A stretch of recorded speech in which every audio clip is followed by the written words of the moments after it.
ওয়াসসালাতু ওয়াসসালামু আলা রাসূলিল্লাহ, আম্মা বাদ।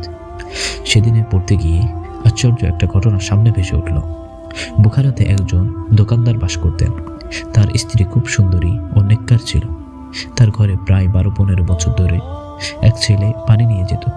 একদিন পানি দিতে এসে সে ওই মহিলার হাত ধরে ফেলল। এরপর কামভাব নিয়ে তার হাত চটকিয়ে বেরিয়ে গেল। মহিলা খুবই বিচলিত হলেন, এই ভেবে যে ছেলেটা প্রায় 15 বছর আমাদের ঘরে আসা যাওয়া করছে, অথচ শেষ পর্যন্ত এমন করতে পারল সে। এটা ভেবে মহিলা কেঁদে দিল এবং খুব গম্ভীর হয়ে রইল। ইতিমধ্যে স্বামী ঘরে এসে দেখল তার স্ত্রী কাঁদছে। সে তাকে কারণ জিজ্ঞাসা করল, জানতে চাইল কেন সে কাঁদছে। মহিলা স্বামীর কাছে সব খুলে বলল। এবার স্বামীও কাঁদতে শুরু করলো। স্ত্রী বলল, তোমার আবার কি হলো, তুমি কাঁদছো কেন? স্বামী বলল, দোষ ওই ছেলের না, বরং দোষ আমার। স্ত্রী বলল, কিভাবে? স্বামী উত্তর দিল, আজ এক মহিলা চুড়ি কিনতে এসেছিল। সে চুড়ি পছন্দ করে আমাকে বলল তার হাতে পরিয়ে দিতে।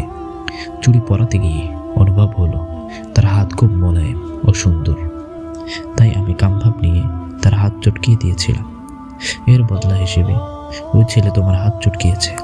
এরপর ওই লোক বলল, আমি তওবা করছি, আর জীবনেও এমন গুনাহ করব না। এরপর বলল, আজকের পর ওই ছেলে যদি কখনো এমন করে তাহলে অবশ্যই আমাকে জানাবে। পরের দিন সেই ছেলে আবার আসলো। এসেই মহিলার সামনে কাচুমাচু হয়ে বলল, গতকাল আমি শয়তানের ধোঁকায় পড়ে গিয়েছিলাম, তাই আমার দ্বারা এমন গুনাহ হয়ে গেছে। আমি খালিস তওবা করেছি, আর কখনো এমন হবে না। আপনি দয়া করে আমাকে মাফ করে দিন। সুবহানাল্লাহ। স্বামী একজন পরনারীর সাথে যে আচরণ করেছে তার স্ত্রীর সাথেও অনুরূপ আচরণ করা হয়েছে। প্রিয় ভাইয়েরা, আপনি যেটা করবেন আপনার স্ত্রীর সাথেও অন্যজন সেটা করবে। পরিশেষে বোনেরা, আপনিও যেটা করবেন পরিশেষে আপনার স্বামী ও পরনারীর সাথে একই কাজ করবে। আল্লাহ তাআলা আমাদেরকে বোঝার